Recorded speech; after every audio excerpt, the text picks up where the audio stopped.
भी असर भी।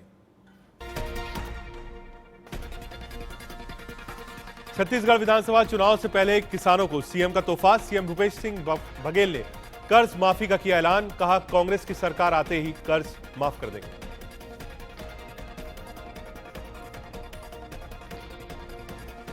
लोकसभा चुनाव से पहले ही समाजवादी पार्टी कांग्रेस के बीच तनातनी बढ़ गई है।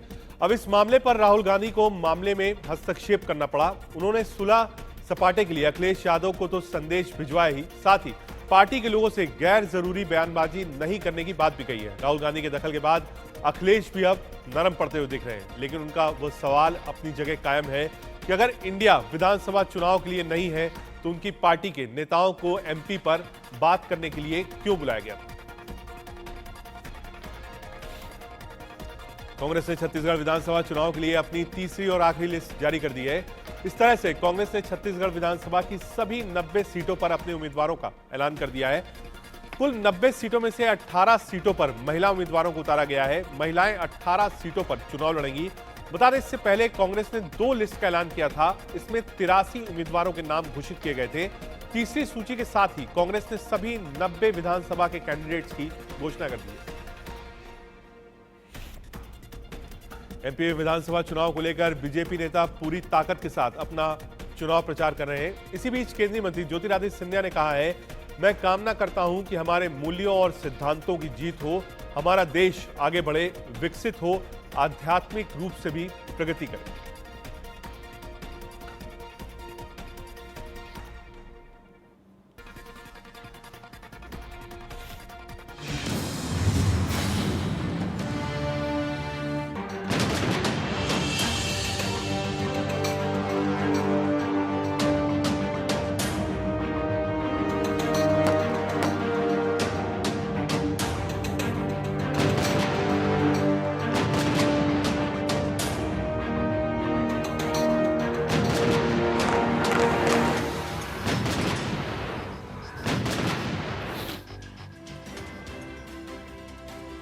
नमस्कार, आप देख रहे हैं देश का सवाल और मैं हूं आपके साथ राकेश टंडन। इजराइल हमास महायुद्ध ऐसे मोड़ पर आ चुका है जहां से ना तो नेतन्याहू समझौते को तैयार दिख रहे हैं, ना ही हमास पीछे हटने को राजी है।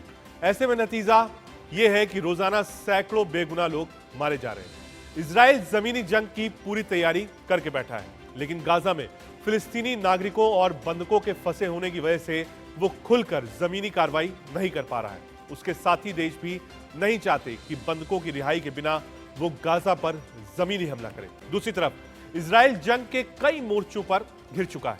ऐसे में इजराइल के खिलाफ हमास के खिलाफ जंग दिन प्रतिदिन मुश्किल होती जा रही है, लेकिन नेतन्याहू मानने को तैयार नहीं है। ऐसे में सवाल यह है, क्या नेतन्याहू का बारूदी गुस्सा इजराइल के लिए खतरा बन रहा है, या फिर नेतन्याहू मरेंगे या मारेंगे पर उतारू है। इन्हीं सब मुद्दों पर चर्चा करेंगे, लेकिन पहले गाजा बॉर्डर पर पहुंचे नेतन्याहू और उनके सैनिकों के बीच बातचीत आपको सुनाते हैं।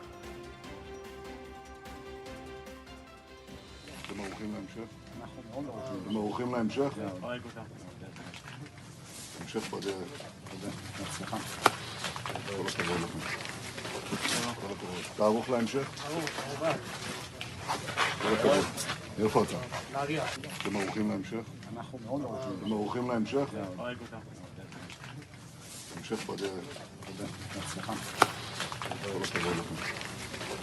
כל הכבוד. אתה ערוך להמשך? ערוך, כמובן. כל הכבוד. איפה אתה? נהריה. आगे बढ़े, लेकिन उससे पहले देश का सवाल क्या है।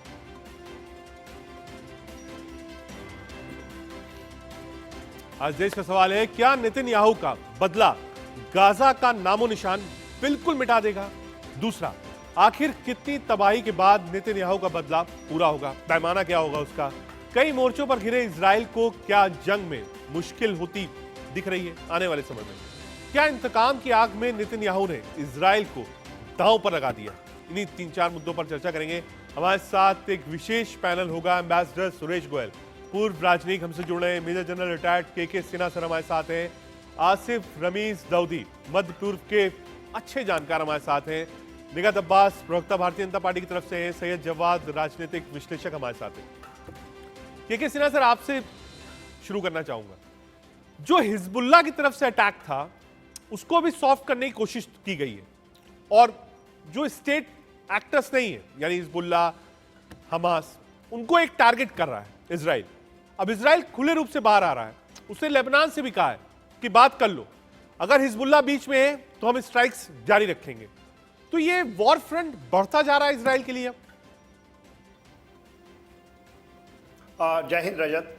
देखिए, वॉर फ्रंट पॉसिबिलिटी तो पहले दिन से ही था कि ये नॉन स्टेट एक्टर्स तो आएंगे ही, और उसके अंदर ग्रेविटेशन केवल ये नहीं है कि हिजबुल्लाह है, इसके साथ अलकायदा भी है, चेचन कह रहे हैं, बाको हरम कह रहा है कि हम पहुंचने वाले हैं, आईसिस के कुछ बहुत सारे फ्लैग मिले हैं जो वहां पर मारे गए थे हमास के लोग। तो इसमें एंट्री है, क्योंकि ये देखिए ये ऑल ऑफ ए सडन तो हुई नहीं है, बहुत हमास ने बहुत प्लानिंग के साथ, और इसके पीछे चाइना है, रशिया है, और खास करके ईरान है।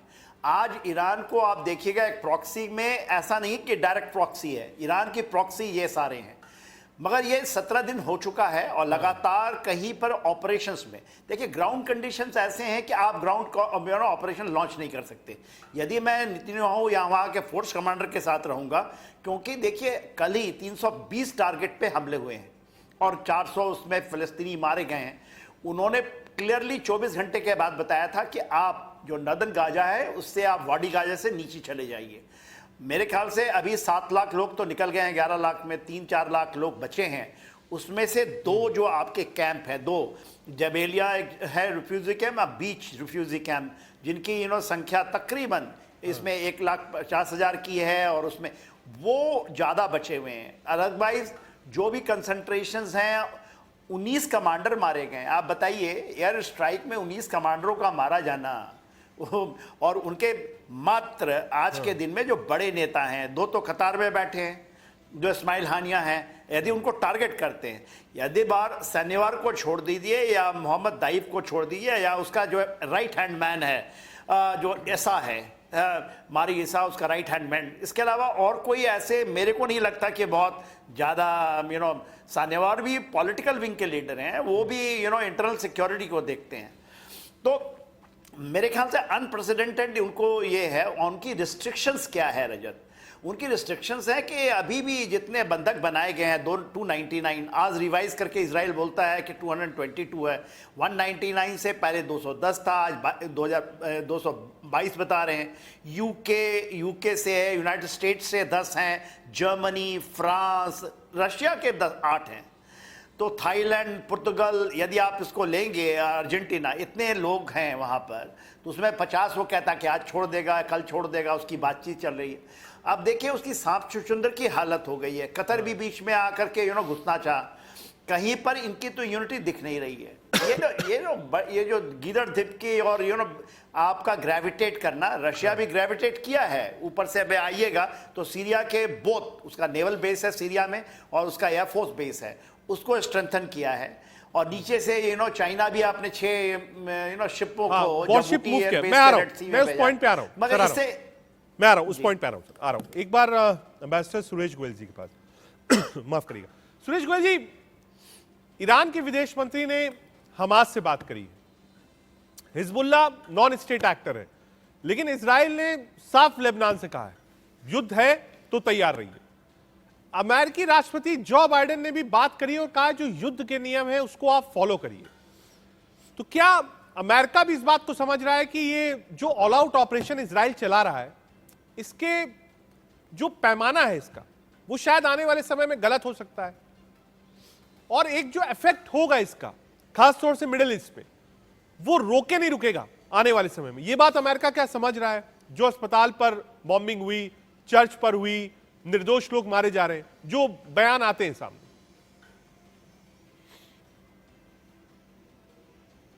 सर अनम्यूट करिएगा एक बार गोयल सर। हाँ जी, हाँ, जो पहले तो आपने जो दूसरी बात कही है, मैं उसके ऊपर थोड़ा मैं कहता हूँ, क्योंकि सिंपल सी चीज़ है और आपने बिल्कुल सही कहा है ये कि ये जो अगर हो रहा है गाजा में ये, तो ये जो है जितना फैल रहा है, अगर इसी तरह से चला तो ये कंट्रोल में आने वाला नहीं है। ये पूरे एरिया में गाजा से आगे बढ़ करके इजराइल, मिडिल ईस्ट में जो बाकी देश हैं उसमें इन्वॉल्व हो रहे हैं, वहां तक फैलेगा और उसको रोकने का कोई जरिया, अगर यही रवैया रहा तो कोई रोकने का जरिया नजर नहीं आ रहा है।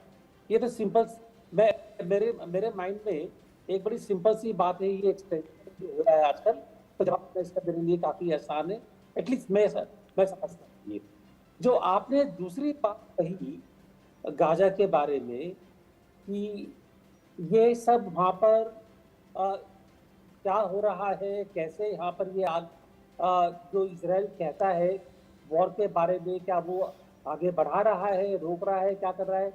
देखिए, पहली बात तो ये है कि मैं ये नहीं कहूंगा कि हमास ने शुरू किया, क्या शुरू किया, क्या नहीं शुरू किया, ये सबको मालूम नहीं है। ठीक है। लेकिन अगर इजराइल कहता है कि उसका वॉर ऑब्जेक्टिव ये है और उसने अभी तक वो चेंज नहीं किया है कि हम हमास को खत्म करके ही दम लेंगे, और गाजा पर पहले कहा था कि कब्जा करेगी गाजा, लेकिन उसके बाद में जब अमेरिका ने कहा कि नहीं गाजा को आप कब्जा मत कीजिए, तो उन्होंने छोड़ दिया वो ये। लेकिन वो कहते हैं कि हमास तो खत्म करके ही दम लेंगे। अब उसमें हिजबुल्ला भी शामिल आ गया है कि अगर हिजबुल्ला बीच में आया तो लेबनान से भी युद्ध होगा। ठीक है, लेबनान से युद्ध कर लीजिए आप, लेकिन उससे क्या हिजबुल्ला और हमास खत्म हो जाएंगे? बात यह है कि लाइक एनी अदर ऑर्गेनाइजेशन जो इस तरह की टैक्टिक्स, गुरिल्ला वॉरफेयर टैक्टिक्स को यूज करती हैं, वो इस तरह से खत्म नहीं होती हैं। और क्या वो, अगर उनकी स्ट्रेंथ, उनके आपने 10 कमांडर, पहली बात तो ये है कि जो गिराए हैं, मेरे को बड़ी हैरानी होती है कि आप एयर अटैक कर रहे हैं और एयर अटैक में टारगेट करके आपने 19 कमांडर को मार दिया। इट्स नॉट लैंड वॉरफेयर कि आपने जाकर के राइफल से शूट किया है और आप एक आदमी को शूट करेंगे। एयर बॉम्बिंग में एक के अलावा और भी होते हैं। हाँ, इस तरह से टारगेट कर रहे हैं, कुछ पता नहीं। ठीक है। सीधी सी बात कि अगर हमास और हिजबुल्ला, उनके कमांडर खत्म हो भी जाए 19, तो 3-4 और आ जाएंगे और उसके बाद में गुरिल्ला वॉरफेयर में वो बढ़ते चले जाएंगे। ये खत्म नहीं हो, कमजोर हो जाएंगे, लेकिन वॉर खत्म नहीं होगी। तो इजराइल को ये रीडिफाइन करना पड़ेगा कि उनके वॉर ऑब्जेक्टिव क्या है और किस तरह खत्म करते हैं। छोटी सी बात दूसरी में ये कहूंगा कि आप किसी तरह से देख लीजिए, मुझको नजर नहीं आता कि ये वॉर किसी भी तरीके से खत्म होने वाली है। छोटे तौर पर, बड़े तौर पर, महायुद्ध के तौर पर, गुरिल्ला वॉरफेयर के तौर पर, ये जब तक कोई फलस्तीन का सॉल्यूशन नहीं निकलता है, ये वॉर चलती रहेगी। ठीक है सर, आ रहा हूं। हमारे साथ Asif Ramesh Dawoodi, middle east expert भी जुड़े हैं।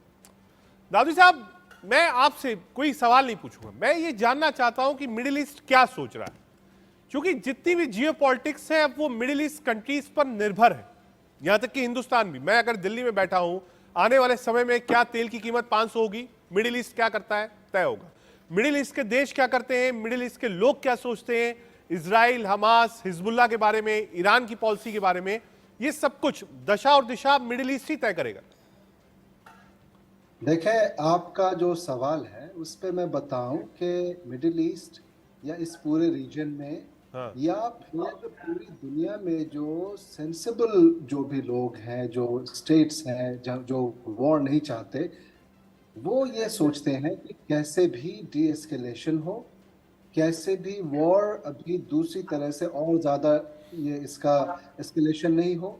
अभी किस तरीके से हमारे जो पैनलिस्ट ने भी कहा कि अगर ये फ़लस्तीन का मसला हल नहीं होता है तो ये वॉर कभी रुकेगा नहीं, इसलिए सॉल्यूशन निकालने की कोशिश होनी चाहिए। और जो लोग यहाँ सोच रहे हैं वो यही सोच रहे हैं, अभी के हालात में बात कर रहा हूँ। देखिए, दशकों से जो होता आ रहा है, जो जुल्म हुए, जो मसाइल रहे, जो प्रॉब्लम्स है, सारी दुनिया जानती है। और 7 तारीख को जो हुआ वो भी गलत हुआ, और उसके बाद जो अभी सिचुएशन है उसको देखते हुए मिडिल ईस्ट में हर एक सेंसिबल कंट्रीज, खासतौर से वो जितनी भी प्रोग्रेसिव कंट्रीज हैं, जो प्रोग्रेस की तरफ सोचती है, जिनके पास विजन है, जो चाहते वॉर सॉल्यूशन नहीं है, वो यही चाहते हैं कि सिविलियंस पे अभी अटैक नहीं होना चाहिए। वॉर रूल्स, अगर वॉर किसी भी तरीके से आपको रिटेलिएट करने का अगर हक है, रिटेलिएट आपने किया, देखिए रिटेलिएशन पे भी एक बड़ा पर्सपेक्टिव, उसके अलग अलग वो आते हैं सवाल कि पहले कितने सालों तक क्या हुआ, फिर अब क्या हुआ, तो कौन कैसे रिटेलिएट कर रहा है, एक बड़ा डिबेट का मुद्दा है। लेकिन अभी 7 तारीख के बाद अगर इजराइल रिटेलिएट कर रहा है तो इंटरनेशनल कानून को, वॉर के जो रूल्स आसिफ साहब, एक सवाल और है आपसे। जिस तरीके से ईरान बातचीत कर रहा है, ईरान के विदेश मंत्री जिस तरीके से बोल रहे हैं, लेबनान की जो भूमिका है, बहरीन की तरफ से जो बयान आ रहा है, वो क्या एक प्रेशर है मुस्लिम कंट्रीज पर खास तौर से कि वो आकर साथ में खड़े हो? क्या कोई प्रेशर है ऐसा? देखिए, जब इस तरीके की चीजें होती हैं, डिसेबिलिटी, आई मीन ऐसी कोई चीज होती है जो चीज है जो इनस्टेबल हो जाए, हाँ। और लगता है कि इस पूरे रीजन में, इवन इंटरनेशनली, यूक्रेन और रशिया के वॉर के बाद देखे जो हालात बने, तो जब लगता है कि इस तरह की सिचुएशन आने के बाद फूड शॉर्टेजेस और एनर्जी के प्राइसेस और दूसरी जो इनस्टेबिलिटीज आएंगी, तो लोग तो टैक्टिक्स यूज करते ही है ना। लोग नैरेटिव्स भी बनाते हैं, लोग अपने अपने हिसाब से सोचते हैं, और सब अपने अपने जरिए से, अपने नजरिए से मसले का हल निकालने की कोशिश करते हैं। अब देखें, नैरेटिव्स की मैंने बात करी, मैं आपको एक सीधी सी बात बताऊं कि अभी जिस तरीके से मासूमों, 1000 से ज्यादा मासूम बच्चों की जान अभी गई है, आप रिपोर्ट्स देखें, 1000 से ज्यादा औरतों की जान गई है। अगर आप टारगेट करते हैं कि आपको कुछ चंद लोगों को वहां से निकालना है या हॉस्टेजेस को भी निकालना है, तो ये कौन से कानून के हिसाब से बात सही है कि आप मासूम बच्चों को, आप औरतों को, उसको पूरी तरीके से खत्म कर दें? जब ये सिचुएशन है तो वॉरफेयर में अलग अलग तरीके की नैरेटिव्स होती हैं और चीजें चलती। जैसे मैं आपको नैरेटिव्स की बात बता रहा हूँ कि अभी बीच में ही जैसे हॉस्पिटल पे अटैक हुआ था, 500 लोगों की जान गई मीडिया रिपोर्ट्स के हिसाब से, मस्जिद तक में, अब तो देखिए गाजा स्ट्रिप को छोड़ दें, अब वेस्ट बैंक की तरफ भी चीजें हो रही, मस्जिदों तक में भी अटैक्स हो रहे। ठीक है, आपके पास आप ये लॉजिक दे रहे हो कि वहां हमने कुछ खास करना था इसलिए हमने अटैक किया। जब हालात ऐसे बनते जाएंगे तो अलग अलग मुल्कों के और ठीक है, स्टेट्स के मैं जो heads आता हैं, हूं वो कि देखेंगे। रूस और लेकिन एक चीन की बात भूमिका मैं क्या बताना होगी। चाहता हूं। मैं आसिफ साहब आ रहा हूं, एक मिनट आ रहा हूं, एक बार निगहत अब्बास जी के पास जाना है, उसके बाद जवाद भाई के पास। निगहत अब्बास जी, इजराइल के साथ भारत खड़ा है, लेकिन जो पैलेस्टीन का मुद्दा है, आप देखिए, जो यहां से भी जो सामग्री थी मदद के लिए, वो भारत सरकार ने भेजी है। चीजें अगर ये कहा जाए एस्केलेट हो रही है तो बिल्कुल गलत नहीं होगा। चीजें धीरे धीरे एस्केलेट हो रही है। आप देखिए, लेबनान भी है, हिजबुल्लाह की तरफ भी फायर किया गया है, चाइना भी वॉरशिप्स मूव कर रहा है, अभी उस पर भी राय लेंगे। हिंदुस्तान आगे कैसे देखता है इन डेवलपमेंट्स को? देखिए, लगातार हम लोग, रजत भाई, बहुत बार इस मुद्दे पर डिबेट कर चुके हैं, और लगातार भारतीय जनता पार्टी की सरकार, मोदी सरकार का एक ही स्टैंड रहा है कि हम आतंकवाद के खिलाफ हैं। इजराइल और फलस्तीन एक अलग मुद्दा है, उनकी आपसी रंजिशी अगर कुछ है तो वो एक अलग नेबरहुड कंट्री से हो जाता है, लेकिन हमास को हमें फलस्तीन से अलग करके देखना पड़ेगा। जो हम निरंतर इस बात को, हिजबुल्लाह हो गया या अलग अलग आतंकी संगठन हो गए, उन्हें हमें अलग अलग से देखना पड़ेगा। अब भारत सरकार का स्टैंड बहुत ही स्पष्ट है, और लगातार, क्योंकि फॉरेन पॉलिसीज को मद्देनजर रखते हुए डिप्लोमेटिक तरीके से चीजों को परखा भी जा रहा है और मदद भी पहुंचाई जा रही है। लेकिन ये जो सवाल अलग तरीके से आते हैं कि फलस्तीन पर हमला हो रहा है, इजराइल हमला कर रहा है, ये कंफ्यूजन का एक पात्र बन गया है जिसको हमें सॉर्ट करने की जरूरत है। क्योंकि हमें समझना पड़ेगा कि जो फलस्तीन, जो सिविलियंस हैं, वो इस समय हमास के जो आतंकी, जो संगठन है, आतंकी संगठन हमास, उसके गिरफ्त में है। जो आपने अस्पताल की भी जिक्र किया, जो आपने चर्च का भी जिक्र किया, वहां पर जो लोगों को कैद कर रखा है, वो हमास के आतंकवादियों ने फलस्तीन की आम जनता को कर रखा है। जैसे कि मैंने पहले भी बताया कि हमास को ना ही इजराइल की आम जनता से फर्क पड़ता है, ना ही फलस्तीन के लोगों से कोई फर्क पड़ता है। उनका सिर्फ एक ही उद्देश्य है कि हमें इस्लामी खलीफा बनाना है, और उसी को तैयार करने की कोशिश में ये लोग लगे हुए हैं। हम लोग देख रहे हैं किस प्रकार अलग अलग देश भी उनको, इनके सपोर्ट में आ रहे हैं। कुछ लोग फलस्तीन के सपोर्ट में आ रहे हैं, कुछ लोग इजराइल के समर्थन में आ रहे हैं, पर एक तरफ पूरे देश को, पूरे विश्व को, हिंदुस्तान के साथ पूरा विश्व एक साथ खड़ा हुआ है आतंकी संगठन की मुखालिफत करने के लिए। क्योंकि भारत एक ऐसा देश है जिसने आज तक सबसे ज्यादा आतंकी हमले देखे हैं। हम लोग बहुत बड़ा शिकार रहे हैं कि आतंकवादियों ने हम पर हमला करा है, भारत में बैठे हुए कुछ लोगों ने आतंकी संगठन को समर्थन दिया है, जिस कारण हमारी सिक्योरिटी भी कोलैप्स कई बार पिछली सरकारों में हुई है, कई बार हमारे जो सिक्योरिटी है वो कॉम्प्रोमाइज हुई है। तो उस चीज को देखते हुए आतंकी संगठन को, मुझे नहीं लगता कि भारत में आज किसी भी व्यक्ति को, किसी भी संगठन को, किसी भी पॉलिटिकल पार्टी को, किसी भी ऑर्गेनाइजेशन को सपोर्ट करने की जरूरत है। आज हमें राजनीतिक स्तर से ऊपर होकर तुष्टीकरण को साइड रखकर एक समुदाय को प्राथमिकता ना देते हुए हमें ये सोचना है कि भारत की सुरक्षा के लिए, भारत के विकास के लिए, भारत के फॉरेन मुद्दों के लिए, फॉरेन पॉलिसीज के लिए, डिप्लोमेटिक फॉरेन पॉलिसीज के लिए क्या सबसे ज्यादा अहम है। क्योंकि हम लोग देखिए, आप देखो रजत भाई, निरंतर हमने देखा है और ये शुरुआत से देखा है कि अगर हम कांग्रेस पार्टी के लिए, ये राजनीतिक डिस्कशन नहीं है, पर फिर भी मैं इस बात को इसलिए लाना चाहती हूँ क्योंकि कुछ कांग्रेस पार्टी में भी अभी भी बहुत ऐसे लोग हैं, और मैं तो कहूँगी आला कमान भी ऐसे हैं जो इस समय हमास का समर्थन कर रहे हैं। लेकिन हमें याद रखना पड़ेगा कि राजीव गांधी जी हो चाहे इंदिरा गांधी जी हो, उनकी भी हत्या आतंकी संगठनों ने करी। तो अगर उस प्रकार आप राजनीति करते हुए आज भी आतंकी संगठनों का समर्थन करेंगे तो मुझे लगता है थोड़ी देर के लिए पॉलिटिक्स और आपकी राजनीतिक को अलग करके देखते। ठीक है, सैयद जवाद भाई, निगहत जी कह रही है कि Palestine Israel two state theory वो भारत की फॉरेन पॉलिसी है, लेकिन आप हमास को पैलेस्टीन से मत जोड़िए, पहली बात। दूसरी बात, ये नॉन स्टेट एक्टर्स हैं, चाहे वो हमास हो चाहे वो हिजबुल्लाह हो, इसको किसी देश का प्रतिनिधित्व मत मानिए आप, और किसी मजहब से भी जोड़कर मत देखिए इसको। अच्छा, देखिए क्या है, काफी दिन पहले जब निगहत साथ में बैठी हुई थी तो पहले ये इजराइल का समर्थन कर रही थी और भारत सरकार का स्टेटमेंट भी उस वक्त नहीं आया था, और तमाम भारतीय जनता पार्टी के लोग जो हैं आई सपोर्ट इजराइल चला रहे थे। लेकिन माननीय प्रधानमंत्री हम जी अभी ने भी बात इजराइल सुनी, का समर्थन कर रहे हैं, आपको करेक्ट कर रहे हैं, आपके बीच में नहीं बोल रहे, करेक्ट कर रही हूँ, आपको करेक्ट कर रही हूँ, हम अभी भी इजराइल का समर्थन कर रहे हैं।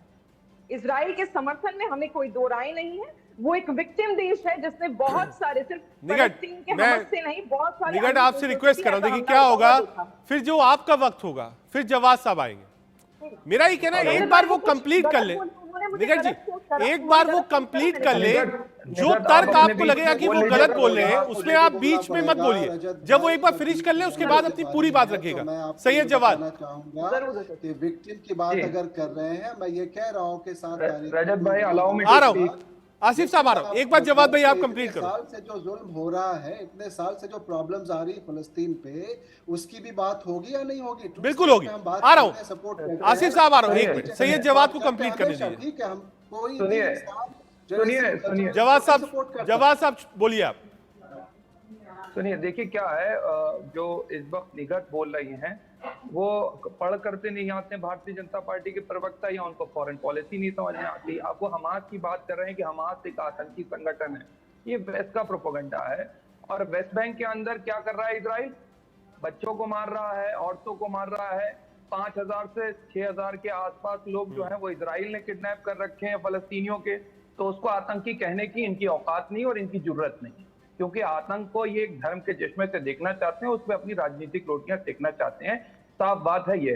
अब देखिए, फॉरेन पॉलिटिक्स की अगर बात करें तो इस वक्त सऊदी अरब ने बहुत सख्त रुख अपनाया है।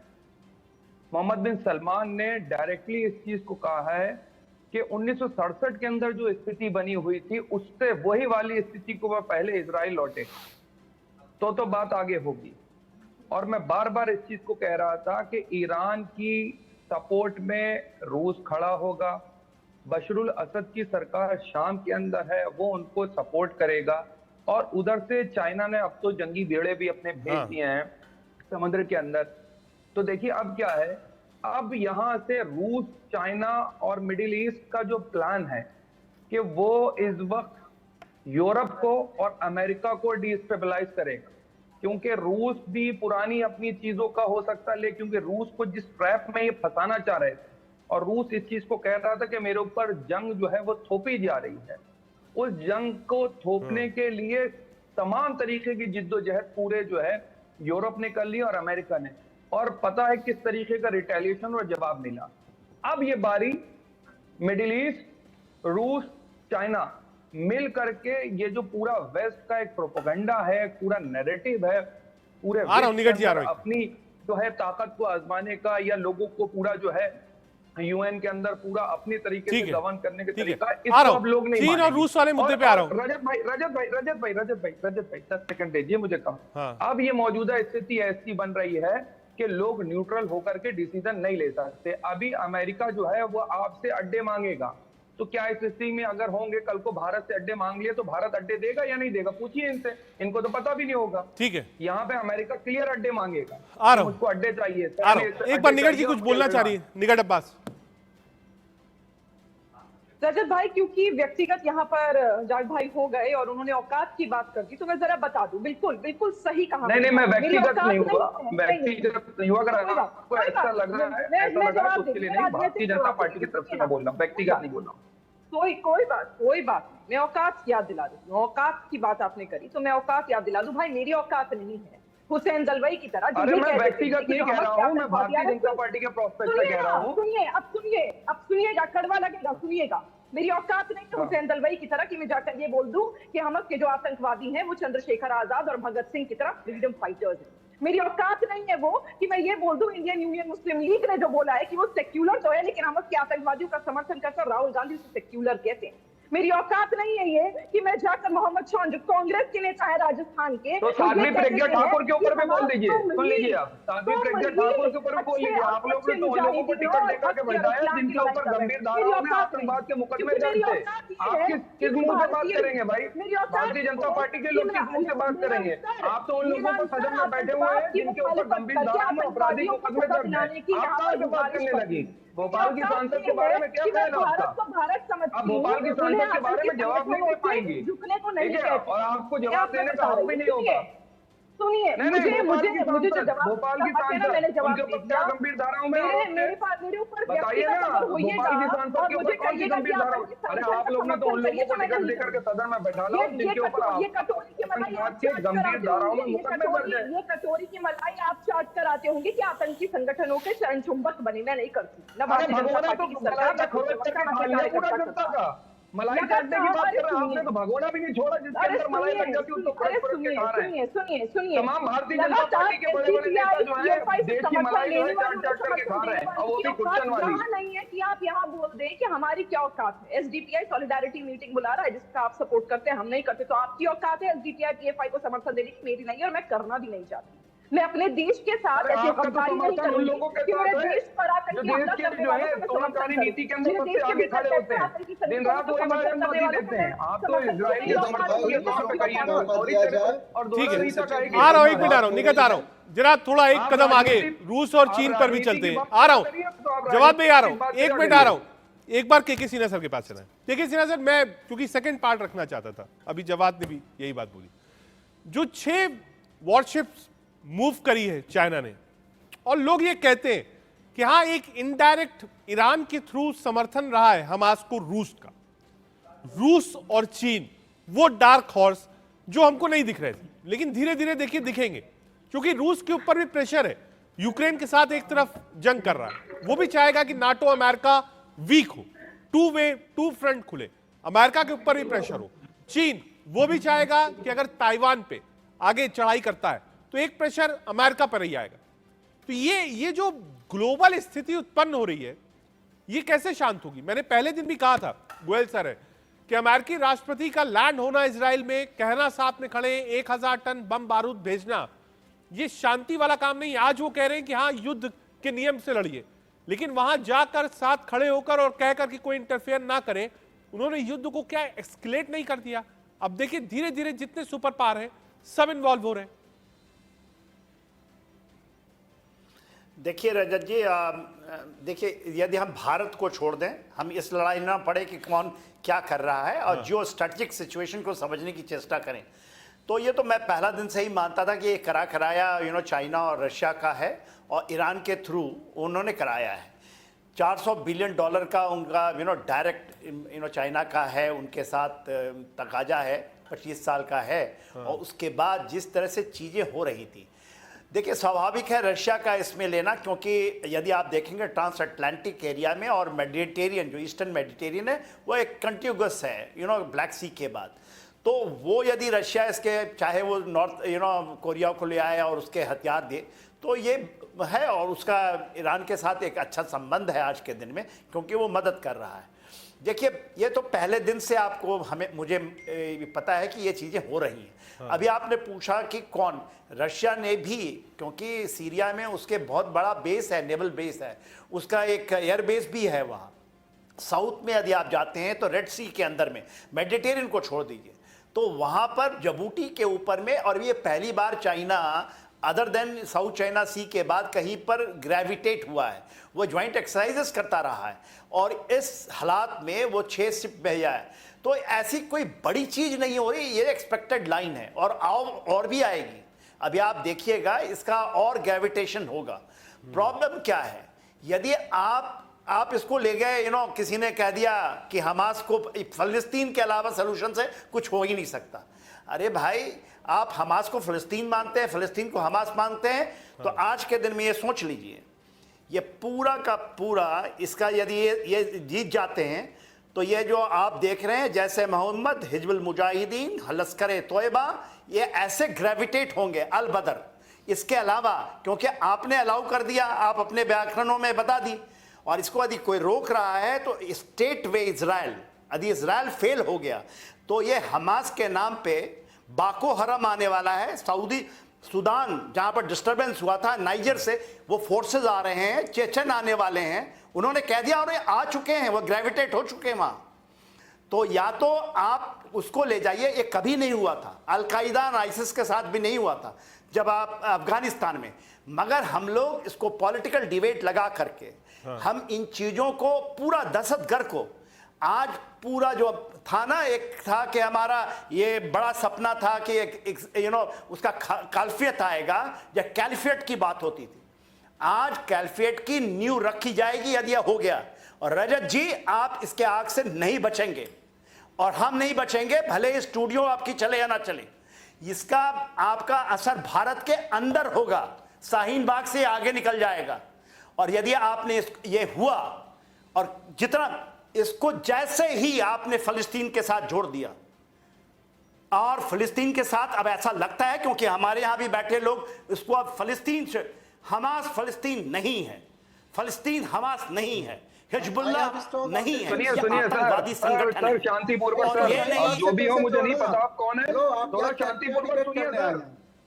अरे भैया, आप कौन है मुझे नहीं पता। एक मिनट जवाब में, करना क्या चाहते हैं? एक मिनट सिन्हा सर, एक मिनट करना क्या एक चाहते मिनट हैं? जवाब में, आप करना एक मिनट क्या आ रहा हूँ, चाहते हैं? एक मिनट आ रहा हूँ दाऊदी साहब के पास। दाऊदी साहब, ये एक बड़ा प्रश्न है, धीरे धीरे क्या जो मिडिल ईस्ट है, ठीक है सिन्हा सर, मैं आपको एक पॉइंट लेकर आगे जा रहा हूँ।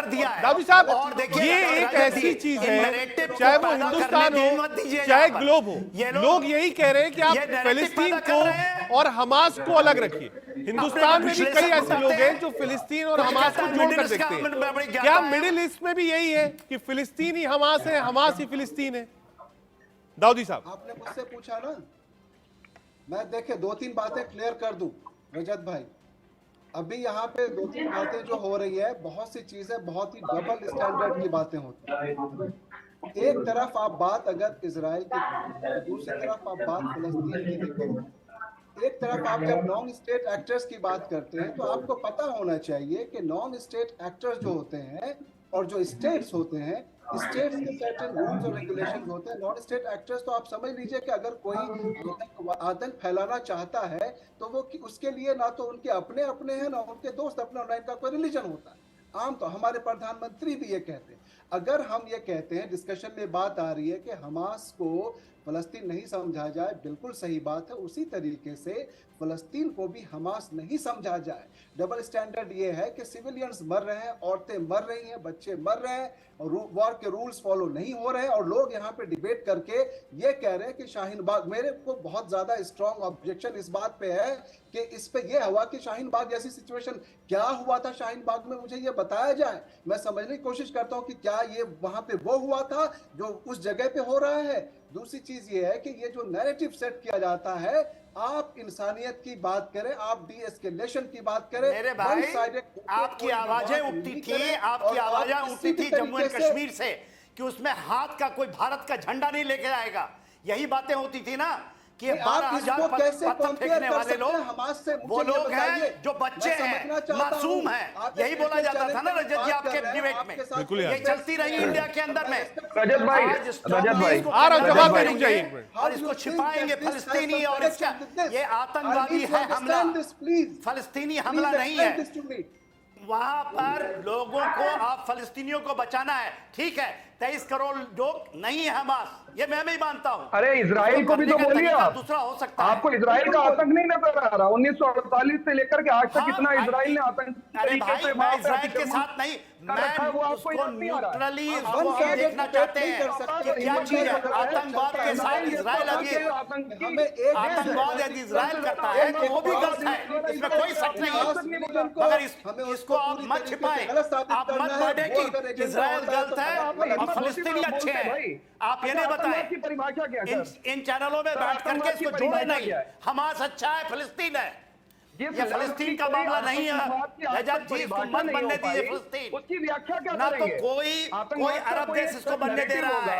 ये यहाँ बैठ करके चैनलों में क्यों नहीं चले जाते लेबनान से, क्यों नहीं चले जाते इजिप्ट से? ठीक है, एक मिनट सिन्हा सर, एक मिनट जवाब भाई, जवाब भाई सिन्हा सर कह रहे हैं और कह रहे हैं ये शाहीन बाग का जो सिस्टम था, आप शाहीन बाग वाले जो लोग हैं वही हमास के साथ खड़े हैं। कहा अगर हमास यहां जीतता है और इजराइल खात्मा नहीं करता है तो जितने आतंकवादी संगठन हैं, चाहे अल कायदा हो, जैशे मोहम्मद हो, हिजबुल्लाह हो, ये सब एक्टिवेट हो जाएंगे और हो रहे हैं धीरे धीरे करके। रजत भाई इंडियन मुजाहिदीन में शुरू हो जाएंगे। चाह रहा हूँ कि आतंकवाद जो आपने किया है ना किनारे नहीं उसको, होना चाहिए। बिल्कुल सही बात है, कोई सपोर्ट नहीं कर सकता। तो फिर क्यों आप कह रहे हैं? क्यों नहीं कहते कि 200 फलस्तीनियों को छोड़िए? क्यों नहीं कहते इनोसेंट लोगों को छोड़िए? क्यों नहीं जाता आपके आवाज से? ये क्यों नहीं रजत जी जाता है सभी के आवाज से? ये एक मैसेज लाउड एंड क्लियर नहीं है, अब तक नहीं है। आप कहिए कि एक लाइन में लोग कह रहे हो कि नहीं साहब हमास गलत है, ऐसा नहीं है, ग्लोबली नहीं है। ठीक है, आ रहा हूं, एक मिनट सुरेश गोयल सर के पास। आप कहिए कि आपने ले गए, आपने 1,000 लोगों को मार दिया। आप ये कहिए ना, पहले वहां के बंधकों को छोड़िए आप। बिल्कुल, मैं फिर बात ठीक है, करेंगे। मैं पॉइंट से आपके एग्री हूं। आ रहा हूं सिन्हा सर, आ रहा हूं, एक मिनट, एक बार एम्बेसडर सुरेश गोयल जी के पास जाना है। गोयल सर, ये जो डिप्लोमेसी चल रही है मिडिल ईस्ट में सुपर पास की, इसमें कई हिडन एजेंडाज भी हैं और डिप्लोमेसी में होता है कि कई बार आप बॉल, जैसे कैरम में आप एक कॉइन मारते हैं तो टकरा कर दूसरी तरफ जाती है, आप रिवर्स शॉट लेते हैं, तो डिप्लोमेसी में भी ऐसा होता है।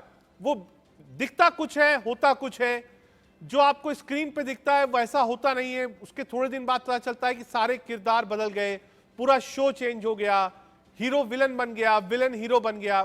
डिप्लोमेसी में ऐसा होता है। अब थोड़ा आप इस पर जानकारी दीजिए कि ये जो रूस है, चीन है, इनके दिमाग में क्या चल रहा होगा, मिडिल ईस्ट क्या करेगा, लेबनान क्या करेगा, ईरान बार बार धमकी दे रहा है, यूएई क्या करेगा, चाइना के दिल में दिमाग में क्या होगा इस वक्त, फायदा कहां से हो रहा है। डिप्लोमेसी मतलब अपने देश का फायदा, किसका क्या नुकसान है, वो बात की बात। गोयल सर। रजत जी, पहले तो आपका बहुत बहुत धन्यवाद कि इस सब चक्कर में जो चक्रव्यूह रचा जा रहा था यहाँ पर डिस्कशन में, उसमें मेरे को बोलने का मौका मिला फाइनली। क्योंकि जब ये बातें हो रही थी तो मुझे ये लग रहा था कि बातें जो हो रही वो भारत का कोई बहुत भारी मुद्दा सामने आ गया है। मुझे ये लग ही नहीं रहा था कि ये इजराइल, पैलेस्टाइन, हमास, ज्यूज वगैरह का झगड़ा चल रहा है। ये हम लोग तो ऐसे बात कर रहे हैं कि जैसे कि हमारे सामने घर के दरवाजे के बाहर हमास इकट्ठा हो गया हो। ये मैं तो पहले तो बहुत शुक्रगुजार हूँ आपका कि आपने मेरे को बोलने के लिए मौका दिया। इससे पहले कि मैं डिप्लोमेसी पर आऊं, एक कुछ बोलने की जरूरत है।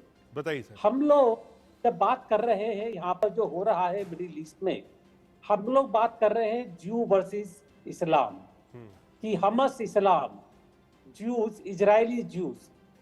अगर आप इसको एक ज्यूज वर्सेस इस्लाम के तौर पर देखेंगे तो ये झगड़े कभी खत्म नहीं होंगे। मुस्लिम इजराइल में रहते हैं, अरब मुस्लिम भी वहां पर है, अरब ज्यूज भी वहां पर हैं, वहां पर जॉर्डन में, इजिप्ट में, पैलेस्टीन में क्रिश्चियंस भी हैं, ज्यूज भी हैं। तो ये आप इसको ज्यूज वर्सेस इस्लाम की लड़ाई मत समझिए। अगर आप इसको ज्यू वर्सेस इस्लाम के चक्कर में देखेंगे तो it will be easy to conflict with India. Shaheen Bagh बीच में आएगा, इस्लाम वर्सेस हिंदू बीच में आएंगे। ये इसको धर्म के नजरिए से मत देखिए, वरना हमारे लिए काफी पेचीदा हो जाएगा, हमारे नेशनल इश्यूज बीच में आ जाएंगे और हम इसको जिस प्रिज्म से देखेंगे वो प्रिज्म कैलेडोस्कोप की तरह से बिल्कुल गलत दिखाएगा। ये चीज अरब इजरायली की है। जब ये 1957 में बेल्फोर डिक्लेरेशन शुरू आया था ये, हाँ। जब वहां के जो ब्रिटिश जनरल ने दिया था कि हम यहाँ पर इजराइल बनाना चाहेंगे, तो ये प्रॉब्लम सुपर पावर्स उस टाइम पर तो जो थे उन्होंने ही शुरू की थी। उसके बाद में 1948 में जब इजराइल बना था, जो पैलेस्टीनियंस जिनको घर से निकाला गया था उनके बारे में कोई सोल्यूशन नहीं सोचा गया था। तो ये अगेन इजराइल वर्सेस अरब का मामला था, ये इस्लाम वर्सेस जूस का मामला नहीं था ये। उसके बाद में जब इजराइल ने ये रेजोल्यूशन पास किया कि इजराइल की स्टेट मूवमेंट फॉर ज्यूज, और उसको पॉलिसी को नाम दिया जायोनिज्म, तब वहां से ये चक्कर शुरू हुई ये। उसके बाद में मैं आपको बताना चाहता हूँ 1992 में जब ओस्लो अकॉर्ड साइन हुए और ये देखा गया कि फिर ये पॉसिबल हो सकता है कि अरब और इजरायली मामला सुलझ जाएगा और दो स्टेट बन जाएंगी, एक इजराइल और एक फलस्तीन अरब्स के लिए। तब ये फिर ज़ायोनिज्म की रेजोल्यूशन को रिमूव किया गया, क्योंकि फिर कहा गया कि ज़ायोनिज्म की जरूरत नहीं है, अब इजराइल के अंदर भी मुसलमान हो सकते हैं। तो ये हम क्यों बात कर रहे हैं कि ज्यूज वर्सेस मुस्लिम की, जिससे कोई सॉल्यूशन निकलेगा नहीं। वो एक नैरेटिव के लिए ठीक है। अब सर डिप्लोमेसी पे आइए। सवाल है डिप्लोमेसी, उसके ऊपर आ रहा हूं मैं अभी, क्योंकि वो वहीं से शुरू होती है। जब ये मिडिल ईस्ट में इजराइल बनाया गया with the support of UK took the first step. वो इसीलिए बनाया गया क्योंकि पता था कि यहाँ पर ऑयल रिच जगह है और ऑयल की जरूरत पड़ेगी।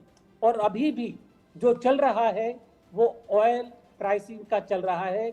इससे पहले जब यूक्रेन था, यूक्रेन से ऑयल जा रहा था, यूएसए की ऑयल की प्राइसेस इफेक्ट हो रही थी, तो वहां पर कैप लगाया गया कि यूक्रेन से ज्यादा ऑयल नहीं बेच पाएगा। अगेन यहाँ पर जो हो रहा है वो यही हो रहा है कि पेट्रोल की प्राइसेस एक हद से आगे नीचे ना गिर जाए। अगर गिर गई तो यूएसए का नुकसान होगा, औरों का नुकसान होगा। ये ईरान जो बीच में आ रहा है अगेन ऑयल मार्केट, तो यहाँ पर ये देखिए कि अगर हम इसको चलने देंगे तो नुकसान यूएसए का नहीं होगा, नुकसान नुकसान होगा हमारा, क्योंकि हम पेट्रोल लेंगे ज्यादा दाम पर। तो हम अपना हित कहाँ देख रहे हैं? हम अपना हित देख रहे हैं क्या ये यहाँ पर ये इसको आतंकवाद के रूप में देखा जाए? आतंकवादी संगठन है, लेकिन आतंकवाद को जो आप कह रहे हैं कि खत्म कर देंगे, समूह को, हमला को खत्म कर देंगे, जुल्म को खत्म कर, उससे नहीं होगा। पॉलिटिकल सॉल्यूशन निकालना पड़ेगा। बिना पॉलिटिकल सॉल्यूशन के ये झगड़ा चलता रहेगा। और पॉलिटिकल सॉल्यूशन में मैं कहता हूं दोबारा से, में ही हमारा भी हित है और विश्व हित भी है, वरना पूरी इकोनॉमी विश्व की खत्म हो जाएगी पेट्रोल डॉलर के चक्कर में, पेट्रोल प्राइस के चक्कर में और स्टेबिलिटी के चक्कर में। ठीक है जी, तेरी बात खत्म हो चुकी। ठीक है निगट जी, आ रहा हूं आपका एक छोटा सा कमेंट आसिफ रमजी दाऊदी जी से। दाऊदी साहब, जो गोयल सर कह रहे हैं, मैंने वो बात कही थी कि 500 रुपए लीटर तेल हो सकता है अगर क्राइसिस हुई तो। यही बात गोयल सर भी कह रहे हैं। कहा नुकसान हिंदुस्तान का भी होगा, क्योंकि ये टू वे है। ऐसा नहीं कि आप इससे बहुत दूर रह पाएंगे। ठीक है, आपने एक लाइन ली, आप इजराइल के साथ खड़े हुए हैं और पैलेस्तीन में आपने राहत सामग्री भेज दी है, लेकिन खाड़ी देश में अगर संकट आता है और लाइन लेनी पड़ती है कि टुवर्ड्स इजराइल या नेक्स्ट साइड, तो तेल का संकट है। देखें, आपने मुझसे पूछा रजत भाई। जी जी, आप इस हाँ, देखें रजत भाई, सबसे पहले बताऊं कि अगर खाड़ी देश में कोई प्रॉब्लम आती है तो उसका अगर तेल पे या दूसरी चीजों पे असर आता है तो उसका पूरी दुनिया में असर दिखता है। हिंदुस्तान भी इन तमाम युद्ध और जो वॉर्स होते हैं उससे वो उसके नुकसानात से पीछे नहीं रह सकता। ये भी एक बात। लेकिन मैं सबसे पहले गोयल साहब की तारीफ करना चाहूंगा। गोयल साहब के साथ बहुत डिबेट्स किए हैं और कितनी अच्छी तरह से उन्होंने बात को संभाला और कितने अच्छे से उन्होंने बताया कि इसका हल निकालना पड़ेगा और इसको हम ज्यूज वर्सेस इस्लाम नहीं कर सकते। एक तरफ लोग कहते हैं कि ये इस्लामिक टेररिज्म है और दूसरी तरफ लोग अगर कहते हैं ज़ियोनिस्ट टेररिज्म है, तो इससे हल नहीं निकल सकता। इसके गहराई में जाते हुए ये समझना पड़ेगा, जो गोयल जी ने समझाया वो बहुत अहम बात है, जो और मैं उनकी बहुत तारीफ करता हूँ इस चीज को लेकर कि उन्होंने बहुत अच्छी बातें कही और हल निकालने की तरफ उन्होंने इशारा किया। और ये हल तभी निकल सकता है जब जितने भी पावर्स हैं पूरे वर्ल्ड के और इस इलाके के तमाम लोग हैं उसमें नैरेटिव्स ना चलाए। नैरेटिव्स कैसे चलता है?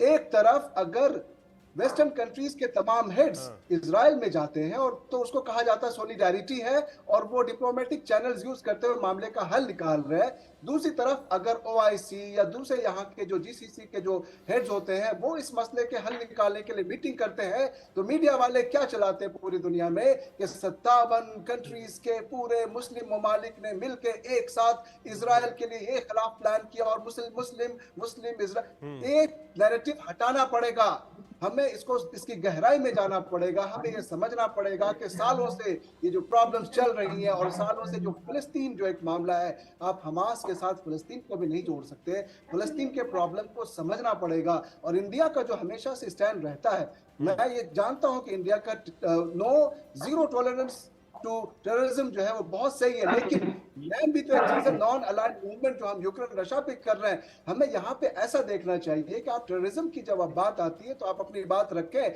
लेकिन साथ में जो सिविलियंस को मारा जा रहा है, साथ में जो फिलिस्तीनियों पे भी जुल्म हो रहा है, इसराइलियों पे अगर हुआ है 7 तारीख को, मैं डिनाउंस करता हूँ और कड़े लफ्जों में करता हूँ, लेकिन सालों से दशकों से जो फिलिस्तीनियों पे हो रहा है, जो वहां के मासूम मारे जा रहे हैं और आज जो सिविलियंस को मारा जा रहा है, आज जो हॉस्पिटल्स में अटैक्स हो जा रहे हैं, औरतें मर रही हैं, जो ह्यूमैनिटेरियन एड्स की जरूरत है, इजिप्ट के जरिए हमारे हिंदुस्तान ठीक है, भारत से मैं मदद दी रजत भाई को लेकर आ रहा हूं, जवाब दें आप, एक मिनट। रजत भाई 10 सेकंड एक मिनट आ रहा हूं, 10 सेकंड दाऊदी साहब कंप्लीट कर लीजिए।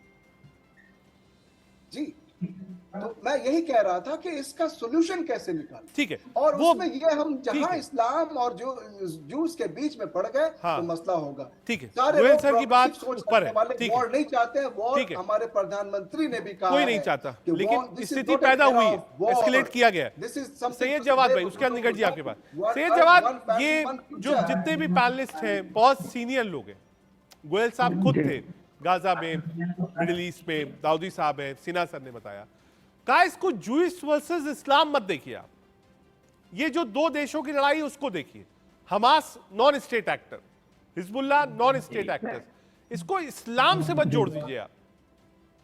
नहीं, देखिए क्या है रजत भाई, अभी भारत सरकार ने भी हमास को आतंकी संगठन नहीं माना, ना हिजबुल्लाह को आतंकी संगठन माना, लेकिन फिर भी मुझे नहीं समझ में आ रहा किस बेसिस पे ये नैरेटिव चलाया जा रहा है कि हिजबुल्लाह और हमास एक आतंकी संगठन है। या तो भारत सरकार ये डिसाइड करे कि हाँ हिजबुल्लाह हो गया, हमास हो गया, और उनके साथ ईरान, रूस, चाइना, जितनी भी ये लॉबी इनको सपोर्ट कर रही है, सब आतंकवाद के अंदर आती हैं, अपनी वेबसाइट पे डालें कि भाई ये आतंकवादी। निगट जी जल्दी से रिप्लाई नहीं कर करिए, रखा। वक्त कम है। कहा भारत सरकार ने हिजबुल्लाह को और हमास को आतंकवादी संगठन घोषित नहीं किया। रजत भाई सवाल सुन लिया मैंने रजत भाई, बिना एक बहुत स्पष्ट आंसर का दूंगी जवाब। भाई इस समय पॉलिटिकल एनालिस्ट यानी राजनीतिक विश्लेषक के तौर पर आपके चैनल पर बैठे, उनको कोई अधिकृत प्रवक्ता नहीं है किसी भी पार्टी के, पर व्यूअर्स देखकर पहचान जाएंगे कि जवाब भाई किस पार्टी के समर्थन में यहाँ पर बोल रहे हैं। उसी प्रकार, मैं आपको गलत नहीं कह रही जवाब भाई, पर उसी प्रकार किसी संगठन की नीयत से, उसकी हरकतों से, उसके तरीकों से, तौर तरीकों से पता चल जाता है कि वो आतंकी संगठन है या फिर देश विरोधी ताकतों में मिला हुआ है या क्या कर रहा है, हो रहा है। नहीं, ऐसे नहीं आप चलेगा। अधिकृत ना हो, वो भले अधिकृत ना हो, लेकिन हरकतों से जिस प्रकार को इसराइल में घुस के आपने हमला करा है, वो साफ तौर पर दिखाता है कि हमास एक आतंकी संगठन है और अकेला नहीं है। बहुत ऐसे देशों की ताकत मिली हुई है जिसकी मदद के बाद इस प्रकार के प्रोपेगेंडा एजेंडा को सेट कर इतना बड़ा काम कर पाए। भाई साहब, भारतीय जनता पार्टी का कोई जो है सानी नहीं है, प्रोपेगेंडा जवाब तरीके से चला रहा है, वो 2014 से लेकर के आज तक वो हम जानते हैं। हमको मत बताइए और देश की जनता समझ रही है। अभी रजत भाई जो 5 राज्य के चुनाव उसमें पता चल जाएगी। दूसरी बात कर रहा हूँ रजत भाई, जवाब भाई, देखिए अच्छा चलिए बताइए, जैसे मैं बता देती हूँ। अरे रुक जाइए, अभी ईरान सपोर्ट रजत भाई मुझे बताइए, बाटला हाउस एनकाउंटर के जवाब भाई एक बार निगट जी बोलने फिर आता हूं आपके पास। निगट जी 15 सेकंड मेरे को मुझे बताइए रजत भाई, बाटला हाउस एनकाउंटर के बाद सोनिया गांधी जी आंसू बहाती है बच्चों को मार दिया जाए, शर्जील इमाम हो, बुरहान वानी हो, उमर खालिद हो, इनको छोड़ने की गुहार लगाई जाती है। जवाब भाई बताइए, जवाब कहा जाता है। शाहीन बाग में जाकर देश विरोधी ताकतों का समर्थन लेके पीएफआई का समर्थन हो गया। जवाब ले लिए निगट जी, जवाब ले लिए, वाइंड अप करना है, वक्त कम है। जवाब भाई सोच क्या हमें बताने की जरूरत नहीं। नहीं, हमें तो बताने की जरूरत नहीं, आपने तो साध्वी प्रज्ञा ठाकुर को जो है टिकट दे करके सदन के अंदर ठीक बैठाया है, हुआ है। माफी के साथ रोक रहा हूं, आपने वक्त तो की थोड़ी पहला कमी है। देश का सवाल में आप तमाम मेहमानों ने अपना कीमती वक्त दिया, बहुत शुक्रिया आपका। आज देश के सवाल में कोशिश ये थी, समझे 17 दिन पूरे हो गए, चीजें एस्केलेट हो रही हैं, लेकिन अब जो नॉन स्टेट एक्टर्स हैं उसको इजराइल ने साफ कह दिया है कि होशियार हो जाइए, क्योंकि जहां जहां की धरती आप इस्तेमाल कर रहे हैं हम पीछे नहीं हटेंगे। दूसरी तरफ अमेरिका ने भी कहा है कि जो युद्ध के नियम है उसका पालन होना चाहिए। देश का सवाल में आज के लिए देखते रहिए।